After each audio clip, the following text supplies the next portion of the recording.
का दूसरा सबसे बड़ा कंट्री इस वक्त कोलैप्स कर रहा है। सुनने में अगर बुरा लग रहा हो, डर लग रहा हो तो लगना चाहिए, बिकॉज ऐसी हालत है कनाडा की अभी फिलहाल, एंड आई एम श्योर ये कुछ सालों तक रहेगी ऐसी ही। Because something crazy has been happening in the last couple of years.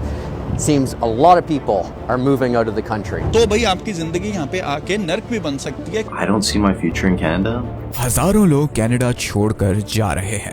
I don't understand anymore. Because I'm not enjoying it here. How the hell is anyone existing in Canada? Like I feel trapped. Inflation, महंगाई पिछले 40 सालों का record तोड़ चुकी है। And on top of this सिर्फ जुलाई के महीने में करीबन 7,000 लोग अनएम्प्लॉयड हो गए। कनाडा की सड़कों पर नशा खुले आम बिक रहा है। वायलेंस और क्राइम रेट पिछले 30 सालों में सबसे ज्यादा है और पिछले 2 सालों में तो ये बहुत ही तेजी से बढ़ा है। कनाडा में घर रेंट करना और खरीदना करीबन 70% पॉपुलेशन के लिए इम्पॉसिबल हो चुका है। पिछले 10 सालों में कनाडा में होमलेसनेस मतलब जिन लोगों के पास रहने को कोई घर नहीं, उनकी परसेंटेज ऑलमोस्ट डबल हो गई है। The second best country in the world, जिसकी इमिग्रेशन लेने के लिए हमारे लोग लाइंस में लगे हुए हैं, आज इस हाल में कैसे पहुंचा? इसका जवाब वो 4 रीजंस हैं जो हम आज सच ये है कि इस वीडियो में डिस्कस करने वाले हैं। तो वीडियो को ध्यान से एंड तक जरूर सुने।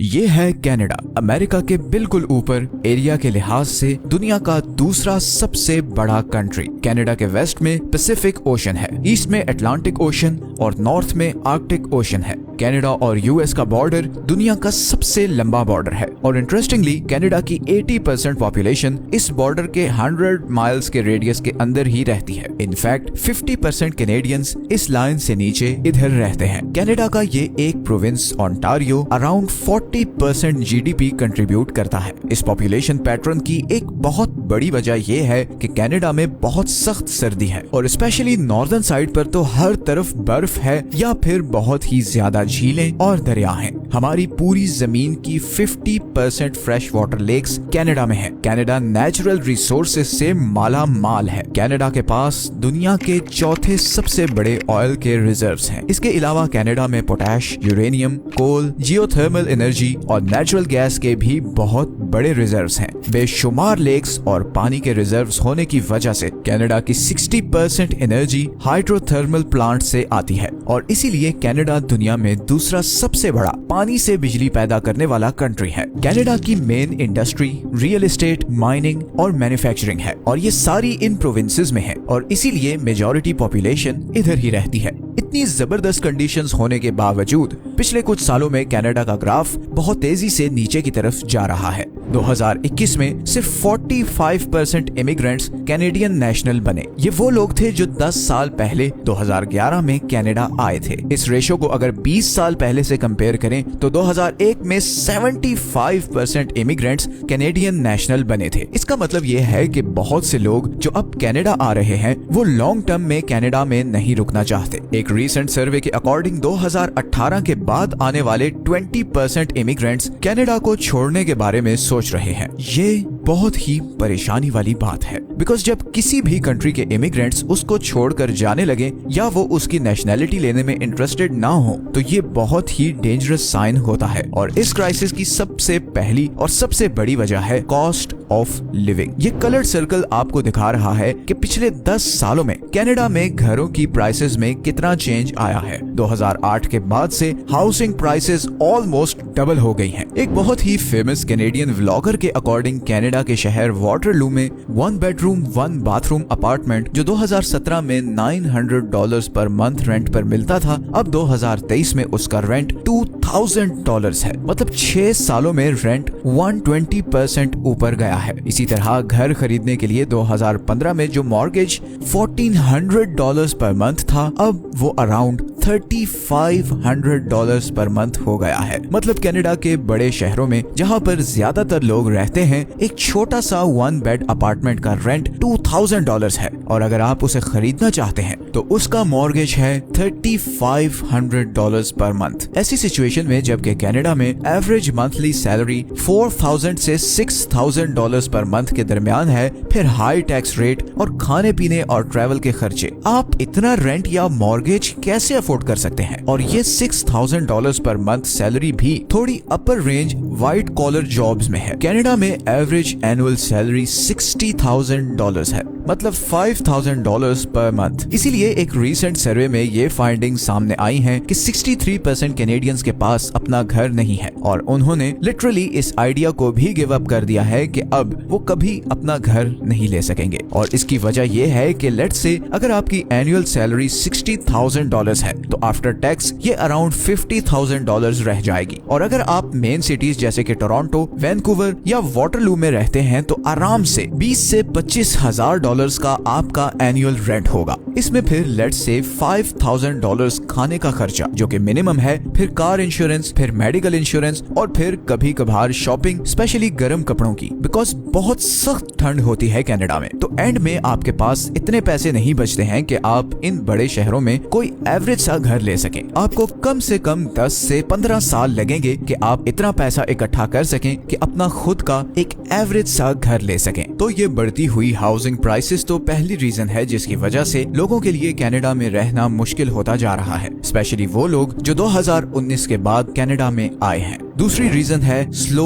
Job market. असल में कनाडा बहुत हेवीली नेचुरल रिसोर्सेज पर डिपेंडेंट है और इसीलिए ज्यादातर इन्वेस्टमेंट माइनिंग, मैन्युफैक्चरिंग या रियल एस्टेट सेक्टर में है। कनाडा का 17% जीडीपी नेचुरल रिसोर्सेज से आता है और कनाडा की 50% मर्चेंडाइज एक्सपोर्ट्स भी इन्हीं नेचुरल रिसोर्सेज की है। इसी तरह ये जो सारा हाउसिंग बबल बना हुआ है, इसका सबसे बड़ा नुकसान ये होता है कि सारा पैसा इंडस्ट्री के बजाय रियल एस्टेट में जाता है, क्योंकि घरों की प्राइसेस इतनी तेजी से बढ़ रही है कि इन्वेस्टर्स बिजनेसेस से ज्यादा रियल एस्टेट में इन्वेस्ट करना चाहते हैं। और जब इंडस्ट्रीज नहीं लगेंगी तो जॉब्स कैसे क्रिएट होंगी। इसी तरह कनाडा की सबसे बड़ी 2 एक्सपोर्ट इंडस्ट्रीज ऑयल और कार मैन्युफैक्चरिंग दोनों तेजी से डिक्लाइन कर रही हैं। कनाडा में ज्यादातर ऑयल इधर अल्बर्टा से निकलता है और इसमें से अराउंड 70% अमेरिका को जाता है। ये ऑयल एक्सट्रैक्ट और माइन करना अमेरिका को थोड़ा महंगा पड़ता है और इसीलिए अमेरिका अब अपने ऑयल रिजर्व से इससे कंपैरेटिवली सस्ता ऑयल एक्सट्रैक्ट कर रहा है, जिसकी वजह से कैनेडियन ऑयल की डिमांड गिरती जा रही है और नतीजतन ऑयल से जुड़ी कंपनीज के रेवेन्यूज गिर रहे हैं और वो लोगों को ले ऑफ कर रहे हैं। इसी तरह 2008 के रिसेशन के बाद से कनाडा में कार मैन्युफैक्चरिंग इंडस्ट्री लगातार डिक्लाइन कर रही है। 1999 में कनाडा में 3 मिलियन गाड़ियां बनी थी, जबकि 2020 तक ये प्रोडक्शन 1.4 मिलियन तक रह गई है। और इसकी सबसे बड़ी वजह यह है कि ये कंपनीज अब कनाडा से मेक्सिको शिफ्ट हो रही हैं, बिकॉज वहाँ पर लेबर कॉस्ट काफी कम पड़ती है। कनाडा में सबसे ज्यादा जो लोग हिट हुए हैं वो स्टूडेंट्स हैं, स्पेशली वो जो इंडिया और पाकिस्तान से इस उम्मीद पर जाते हैं कि किसी डिग्री में एडमिशन लेकर कुछ पार्ट टाइम काम करके पैसा बना लेंगे और फिर फाइनली पीआर वगैरह लेकर नेशनल बन जाएंगे। मगर अब हालात बहुत बदल चुके हैं। पार्ट टाइम जॉब्स में ज्यादातर क्लीनिंग वगैरह या फिर वेयर हाउसेज में लेबर वर्क की जॉब्स होती थी, मगर अब वो भी करीबन फुल हो चुकी हैं, बिकॉज पिछले कुछ सालों में इतने ज्यादा लोग साउथ एशिया से कनाडा गए हैं कि लेबर वाली जॉब्स में तो ऑक्यूपेंसी रह ही नहीं गई और इवन स्किल्स रिलेटेड जॉब्स जैसे कि आईटी, इंजीनियरिंग या फाइनेंस में भी कंपटीशन बहुत टफ है। असल में कोविड में कनाडा को बहुत बड़ी हिट पड़ी थी, जिसकी वजह से बहुत ज्यादा बिजनेसेस शट डाउन हो गए और फिर अगले ही साल रशिया यूक्रेन वॉर शुरू हो गई, जिससे एक ग्लोबल रिसेशन आ गया। And on top of this, इस सारे अरसे में स्पेशली एशिया से लाखों इमिग्रेंट्स और स्टूडेंट्स कनाडा में कैरियर बनाने के लिए आए। तो अब सिचुएशन ये है कि लोगों की ओवर सप्लाई है और काम कोई है ही नहीं। आपके लिए बेस्ट यही है कि अगर आपने कनाडा जाना है तो आपके पास कोई ऐसा एक्सेप्शनल स्किल होना चाहिए जो वहाँ पर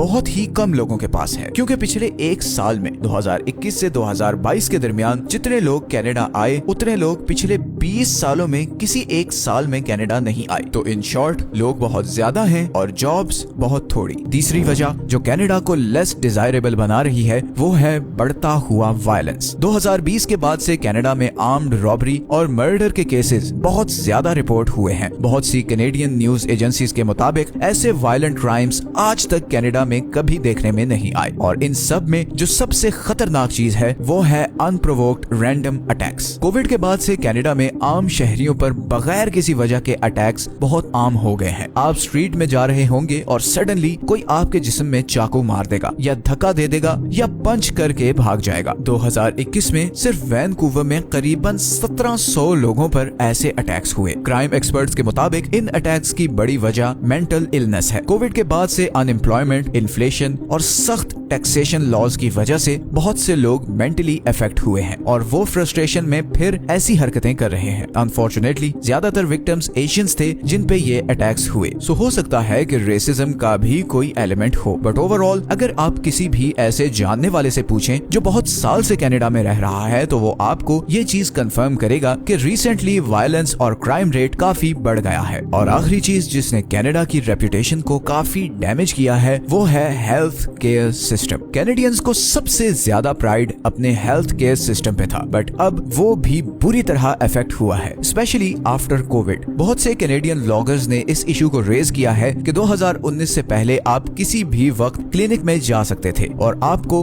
उसी दिन डॉक्टर की अपॉइंटमेंट मिल जाती थी, मगर अब लोगों को कई हफ्ते और इवन महीने इंतजार करना पड़ता है। इस वक्त कनाडा में average weight time 20 to 27 weeks चल रहा है। मतलब आपको कोई भी बीमारी है तो नेशनल हेल्थ सर्विस में आपका नंबर ऑन एवरेज 4 महीने बाद आएगा। हाँ, अगर आपको कोई सीरियस बीमारी है तो आपको इमरजेंसी में जाना पड़ेगा, मगर उधर भी प्रायोरिटी की बेसिस पे एडमिशन होता है। फॉर एग्जाम्पल हार्ट अटैक या एक्सीडेंट्स वगैरह के पेशेंट्स प्रायोरिटी पे होते हैं, जबकि बाकियों को ऑन होल्ड कर दिया जाता है। इसी तरह कैंसर स्क्रीनिंग को भी कम प्रायोरिटी पे रखा गया है, जिससे लोगों में लेट कैंसर डायग्नोसिस का खतरा बहुत बढ़ गया है। So all in all Canada अब वो वाला कनाडा नहीं जिसके बारे में हम सुनते आए हैं। थिंग्स हैव चेंज्ड और कनाडा के केस में they have changed for the worse. इस सब की कसूरवार जस्टिन ट्रूडो की हुकूमत है या नहीं, आपको इस पर बहुत सी डिफरेंट ओपिनियंस मिलेंगी, बट एक चीज तो फॉर श्योर है कि कैनेडियन प्राइम मिनिस्टर की अप्रूवल रेटिंग इस वक्त लोएस्ट है और 2025 के इलेक्शंस में उनको बहुत टफ टाइम मिलने वाला है। इवन विद इन एशियंस आपको काफी डिफरेंट ओपिनियंस मिलेंगी। कई पाकिस्तानी और इंडियंस कनाडा में बढ़ती हुई महंगाई से काफी नाखुश हैं और खास तौर पर जिनको व्हाइट कॉलर जॉब्स नहीं मिली वो बड़ी मुश्किल से गुजारा कर रहे हैं। आप लोग कनाडा की सिचुएशन के बारे में क्या जानते हैं और जो कुछ इस वीडियो में बताया गया है उससे कितना एग्री करते हैं नीचे कमेंट्स में जरूर शेयर करें। ये हैं वो सारे सोर्सेस जहां से हमने इस वीडियो के लिए कंसल्ट किया है। मिलते हैं नेक्स्ट वीडियो में एक और इंटरेस्टिंग टॉपिक के साथ। अपना ख्याल रखिएगा। अल्लाह हाफिज।